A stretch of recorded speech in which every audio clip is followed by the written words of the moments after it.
Bonjour. En ce jour, la parole de Dieu nous présente une manifestation profondément humaine et guérissante du Christ. Au cœur du temps de Noël, nous poursuivons notre contemplation du mystère de l'incarnation. Dieu n'a pas seulement assumé notre chair, mais s'est laissé toucher par la misère humaine afin de restaurer la dignité et la vie. Aujourd'hui, l'Église commémore le bienheureux Antoine Fatati, évêque d'Ancône, pasteur attentif aux besoins de son peuple, et fait aussi à San André Corsini, carme et évêque de Fiesole, dont la vie, par la grâce de Dieu, est devenue un instrument de réconciliation et de paix.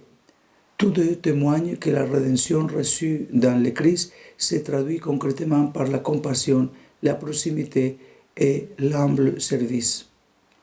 En cette fin d'année sainte de la rédemption, ce jour nous invite à reconnaître que la véritable épiphanie de Dieu se produit là où la miséricorde triomphe de la peur et de l'exclusion.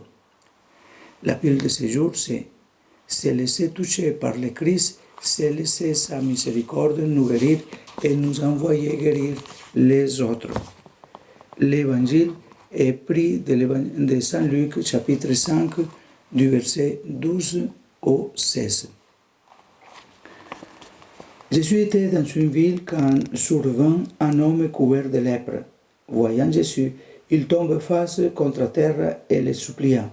« Seigneur, si tu veux, tu peux me purifier. » Jésus étendit la main et le toucha en disant « je veux, sois purifié. » À l'instant même, la lèpre le quitta. Alors Jésus lui ordonne de ne le dire à personne. Va plutôt te montrer au prêtre et donne pour ta purification ce que Moïse a prescrit. Ce sera pour tous un témoignage. De plus en plus, on parlait de Jésus. De grandes foules accouraient pour l'entendre et se faire guérir de leur maladie. Mais lui se retirait dans les endroits déserts et il priait. Acclamons la parole de Dieu. Louange à toi, Seigneur Jésus.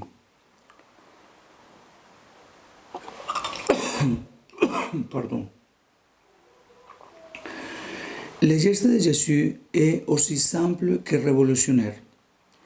Il tend la main et touche le lépreux. Dans une culture où la lèpre signifie exclusion, peur et condamnation sociale, Jésus abat les barrières et révèle le cœur de Dieu. L'incarnation trouve ici son expression la plus concrète. Dieu s'approche de l'impur pour les purifier. Il ne se protège pas de la souffrance, mais l'embrasse pour la racheter. Saint André Corsini, marqué par une profonde conversion, et le bienheureux Antoine Fatati, pasteur humble et proche de ses fidèles, comprendaient que l'autorité dans l'Église naît du service compatissant. Leur vie nous rappelle qu'il n'y a pas de véritable réforme sans miséricorde, ni d'authentique sainteté sans proximité avec les blessés. À la fin de l'année sainte de la rédemption, cet évangile nous interpelle directement.